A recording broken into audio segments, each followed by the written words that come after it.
Winter 2024, one of the emptiest seasons of all time. ये season इतना lacklustre था कि इसको पिछले सीजन के शोज कैरी कर रहे थे जिसमें 24-25 एपिसोड्स हैं। इतना लैकलस्टर कि सोलो लेवलिंग इस लिस्ट में टॉप 3 के अंडर है। इस वीडियो में मैं तुमको बताने वाला हूँ कि मैंने कौन से शोज देखे और मेरा उन पर क्या ओपिनियन है, लेकिन मैं सिर्फ न्यू शोज के बारे में बात करूंगा, सीजन 2 या फिर पिछले सीजन से कंटिन्यू हो रहे शोज के बारे में नहीं। तुमको कुछ इंटरेस्टिंग मिलता है तो एक रिकमेंडेशन मिल जाएगी, या अगर तुम्हारा कोई दोस्त तुमको एक खराब शो दिखाने की कोशिश कर रहा है तो एक वार्निंग समझ लेना। ये सर्विस फ्री ऑफ चार्ज है, बस एक लाइक कर देना। कर दिया ना?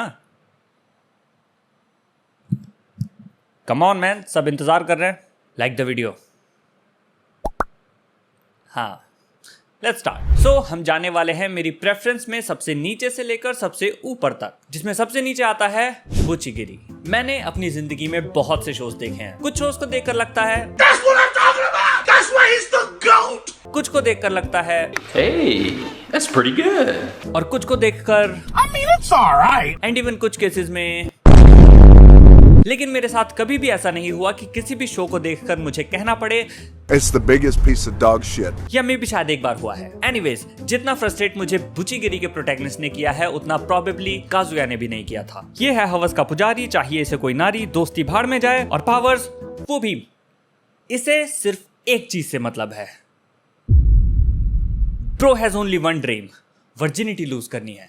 ठीक है, मतलब इतना पार्ट रिलेटेबल है, मैं उसको कुछ नहीं कहूंगा। I mean that's the ultimate purpose of each of our lives. लेकिन एक गैग एक बार अच्छा लगेगा, 2 बार लगेगा, मे बी 3 बार भी लगेगा, बट कभी तो कहीं तो उससे आगे भी सोच ले। ऑनेस्टली, अगर इस शो में ये प्रोटैगनिस्ट नहीं होता तो ये शो एटलीस्ट एंजॉय करने लायक होता। ऑल्दो यस, इट अमिट्स दी भाईचारा, छपरी एंड दैट एनर्जी, लेकिन उसके बावजूद बाकी के कैरेक्टर्स थोड़े इंटरेस्टिंग लग रहे थे। इसका मिथिकल पावर सिस्टम भी मुझे काफी पसंद आ रहा था। The art style is good and music is on point. Overall anime का एक डिफरेंट वाइब था और फाइट्स एंड कॉमेडी भी ओवरऑल एंजॉयबल थी। इसे मापा ने बनाया है तो एनिमेशन का भी एक सर्टेन लेवल मेंटेन रहता है, लेकिन इसके प्रोटैगनिस्ट ने सिंगल हैंडेडली पूरी वाइब को किल कर दिया। मैं तुमको एक एग्जांपल देता हूँ। मेन कैरेक्टर का एक ट्रॉमा होता है जिसकी वजह से वो फाइट्स और अपने बचपन के फ्रेंड से दूर भागता है। 7th एपिसोड के दौरान उसे वो ट्रॉमा रिजॉल्व करने का मौका मिलता है, अपनी गलती सुधारने का मौका मिलता है, लेकिन उसकी जगह वो चूज क्या करता है? बस यहां पे मेरा हो गया था not recommended. The wrong way to use healing magic. नाम का एनिमे से क्या लेना देना है वो मैं अभी भी नहीं समझ पा रहा हूँ, लेकिन नाम पे मत जाओ, ये कोई एची एनिमे नहीं है। ये एक इसेकाई है and for the most part ये आपका एवरेज इसेकाई है। इसमें 3 हाई स्कूलर्स इनुकाई, उसातो और काजुकी को अपने वर्ल्ड से एक दूसरे वर्ल्ड में टेलीपोर्ट कर लिया जाता है। पहले मुझे लगा था कि ट्रक्कुन आएगा, बारिश भी हो रही है, जरूर आएगा, लेकिन उनको बस समन कर लिया जाता है। मतलब दे रियली डिड ट्रक्कुन डर्टी। जिसने उनको समन किया है उनको डीमन लॉर्ड से लड़ने के लिए 2 हीरोज की जरूरत थी, तो उन्होंने जापान के किसी रैंडम हाई स्कूल से किन्हीं 2 रैंडम पढ़ाकू बच्चों को समन करने का फैसला किया। Totally make sense. लेकिन हमारा उसातो गलती से उनके साथ आ जाता है। वो कोई हीरो नहीं है, लेकिन टर्न्स आउट कि उसके पास भी कुछ मैजिकल एबिलिटीज हैं, एक हीलर की, जो सुनते ही रोज द मॉमी हीलर उसको अपने अंडर ले लेती है। Wait, that sounds wrong. वो उसको ट्रेन करती है ताकि वो उसके नीचे काम कर सके।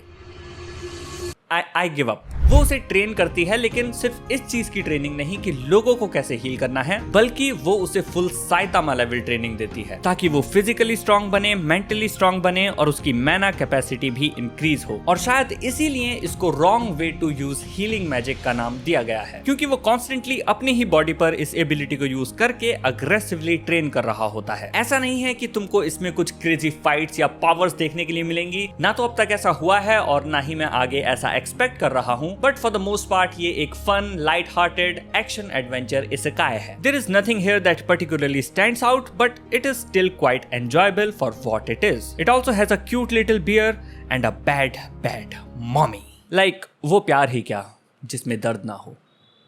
डिलीशियस इन डंजन। ओके, ये काफी इंटरेस्टिंग शो है। कहने को तो ये भी एक एक्शन एडवेंचर फैंटेसी शो है एंड काफी लाइट हार्टेड भी है, लेकिन जो इसका कोर कॉन्सेप्ट है जिसके अराउंड ये स्ट्रक्चर्ड है वो थोड़ा सा डिफरेंट है। तो होता ये है कि फर्स्ट एपिसोड में एक एडवेंचर पार्टी एक रेड ड्रैगन से लड़ रही होती है और मेन कैरेक्टर की बहन को वो ड्रैगन खा जाता है। 2-3 लोग यहाँ से मुश्किल से अपनी जान बचाकर निकलते हैं और यहाँ तक सब कुछ काफी इंटेंस लग रहा था, बट सीरियस पार्ट इतना ही था। इसके बाद आता है एक कंप्लीट टोनल शिफ्ट। सो अपरेंटली अगर वो स्टिल टाइमली उस ड्रैगन को ढूंढ ले तो वो उसकी बहन को बचा सकते हैं हील करके, प्रोवाइडेड कि वो ऑलरेडी डाइजेस्ट ना हो गई हो। लेकिन उनके पास इक्विपमेंट और मैन पावर की कमी होती है और खाने की भी। पैसे नहीं उनके पास, they are broke just like me. वो फूड को रीस्टॉक नहीं कर सकते हैं तो वो फाइनली डिसाइड करते हैं कि डंजन के क्रीचर्स एंड मॉन्स्टर्स को ही वो लोग पकाकर खाएंगे, जिसमें उनकी कोई एक्सपर्टीज नहीं है। वो कुछ भी उल्टा सीधा खाकर मर सकते हैं, लेकिन उनको मिलता है एक एक्सपर्ट जो उनकी पार्टी भी ज्वाइन कर लेता है। सो एक फ्री का fighter and cook in the party, और शुरू होता है डंजन में डिलीशियस मॉन्स्टर्स खाने का ये सफर। नाउ अगेन ये कुछ ग्राउंड ब्रेकिंग नहीं है, प्रीमाइस काफी सिंपल है and it is just a very fun show to watch. Comedy एकदम बढ़िया से लैंड करती है, चारों कैरेक्टर्स अपने आप में काफी यूनिक हैं और अपनी अपनी खासियत की वजह से स्टैंड आउट करते हैं। कोई ब्रेव है और बॉर्डरलाइन क्रेजी है फॉर मॉन्स्टर फूड, तो दूसरी तरफ उसके कॉन्ट्रास्ट में एक डरपोक और मॉन्स्टर फूड रिपल्सिव लड़की है। कोई बहुत केयरफुल है तो कोई एकदम don't give a shit kind, जो कि इनके डायनामिक्स को काफी फनी बनाता है। और animation and production quality surprisingly काफी अच्छी है for the kind of concept that it is. इसको ट्रिगर ने एनिमेट किया है, जिसने साइबरपंक और प्रोमेर जैसे प्रोजेक्ट्स पर काम किया है, सो ऑब्वियसली एनिमेशन तो अच्छा रहेगा ही। This one slaps. Solo levelling.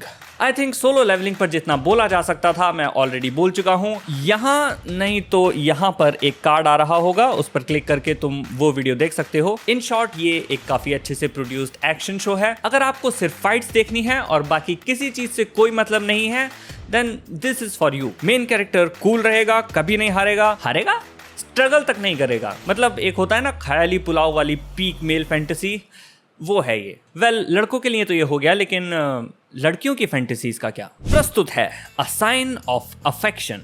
बिल्कुल जैसे शॉनन शोज लड़कों की फैंटेसीज को टारगेट करते हैं, fighting, action, adrenaline, zero to hero protagonist, बिल्कुल वैसे ही शोजोस टारगेट करते हैं फीमेल फैंटेसीज को। शोजो का लिटरल मतलब होता है गर्ल, और ये एक ऐसा डेमोग्राफिक है जो बना है स्पेसिफिकली यंग एडल्ट विमेन के लिए। अब लड़कियों की भी फैंटेसीज कई तरह की हो सकती हैं। जैसे लड़कों के लिए बेन 10 की वॉच इंपॉर्टेंट है, वैसे ही हो सकता है लड़कियों के लिए सेलर मून बनना हो, जादू करना हो या प्यार में पड़ना हो। ऐसी ही एक फैंटेसी है a sign of affection. Protagonist एक लड़की है जो बोल नहीं सकती और सुन नहीं सकती, और मैंने कभी नहीं सोचा था कि कोई कैरेक्टर बिना एक भी शब्द बोले मुझे उसे हेट करने पर मजबूर कर सकता है। पहले ही एपिसोड में उसे एक लड़का मिलता है। वो बहुत स्मार्ट है, हैंडसम है और कॉन्फिडेंट है। उसकी हाइट अच्छी है, बाल अच्छे हैं, बॉडी अच्छी है, उसे मल्टीपल लैंग्वेजेस आती हैं, वो काफी सारी फॉरेन ट्रिप्स करता रहता है। हमारी प्रोटैगनिस्ट को उस पर क्रश आ जाता है और अगले 2 ही एपिसोड में वो डिसाइड कर लेती है कि हाँ यही प्यार है, हाँ यही प्यार है।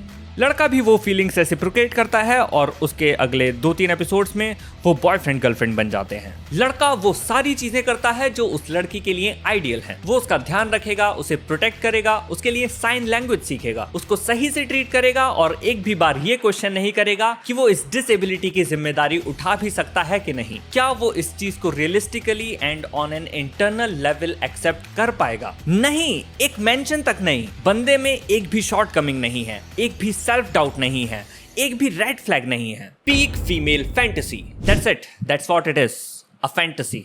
It doesn't exist and it definitely 100% will not happen to you. मेरी 17.8% audience, I am looking at you.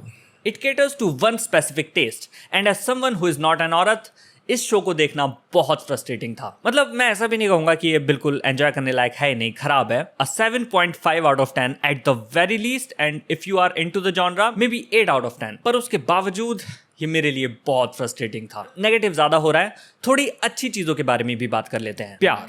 हर किसी का प्यार को महसूस करने का और डिस्क्राइब करने का तरीका अलग अलग हो सकता है, पर जब भी ये एनिमे प्यार की फीलिंग को डिस्क्राइब करता है, वर्ड्स में, नरेशन में या फिर कैरेक्टर मोनोलॉग्स के थ्रू, वो सब कुछ एकदम ऑन पॉइंट था। कुछ से तो मैं कुछ ज्यादा ही रिलेट कर गया, पर मैं बताऊंगा नहीं वरना पकड़ा जाऊंगा। काफी सारे heartfelt and genuinely wholesome moments थे, एंड ऑनेस्टली कोई ऐसा मिलना जो तुम्हें इतना सेफ महसूस कराए, तुम्हारी शॉर्टकमिंग्स के बावजूद तुम्हें एक्सेप्ट करे, बहुत रेयर होता है। एंड जब भी ऐसा होता है तुम बहुत लकी फील करते हो, एंड उस फीलिंग को भी ये एनिमे काफी अच्छे से डिस्क्राइब करता है। और ये चीजें देखकर जेन्युइनली अच्छा भी फील होता है, but at the same time यही चीजें इसको बोरिंग भी बनाती हैं। If your characters are too perfect, they become boring. Main characters से ज्यादा तो साइड कैरेक्टर्स इंटरेस्टिंग थे। वो परफेक्ट नहीं है, फ्लॉड हैं, इवन बॉर्डरलाइन प्रॉब्लमेटिक भी हैं, लेकिन वही चीजें उनको इंटरेस्टिंग बनाती हैं। ओशी एक चाइल्डहुड फ्रेंड है जिसने बचपन से इस लड़की के लिए साइन लैंग्वेज सीखी है और ये लड़की उसे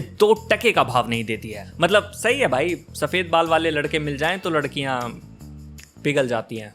गोजो बहन के निंजा कामुई, ये एनिमे किसी भी दूसरे सीजन में आया होता तो लिस्ट में नंबर 1 स्पॉट पर भले ही ना होता, लेकिन स्टिल काफी ऊपर होता। अगर तुम ऊपर से देखोगे तो ये बस एक रिवेंज स्टोरी है। काफी सिंपल है बट वर्क करती है। हैप्पी मोमेंट्स को दिखाना और फिर फैमिली को मार देना काफी जेनरिक है, प्रेडिक्टेबल है, लेकिन कन्विक्शन के साथ किया हुआ है and it gets the job done. क्योंकि इस शो को पता है कि इसे क्या करना है। Keep it short and give them exactly what they need, a brutal revenge saga. पहले एपिसोड के ओपनिंग शॉट से ही ये एनिमे क्लियर कर देता है कि इसको हल्के में मत लेना, ना तो एक्शन के मामले में और ना ही वायलेंस के मामले में। और ये एनिमे एक एपिसोड के बाद एक डिलीवर करता ही जा रहा है। हर एपिसोड में एक्शन का लेवल एक स्टेप और ऊपर चला जाता है। इसके डायरेक्टर हैं संग हू पार्क, जो कि जुजुत्सु काइसेन के लिए जाने जाते हैं। सीजन 1 के बाद उन्होंने मापा को बोला टाटा बाय बाय, मैं चला अपना एनिमे बनाने, and the result is this banger of a show. Generic story lines का भी इस्तेमाल कैसे अपने स्ट्रॉन्ग सूट्स को दिखाने के लिए किया जा सकता है,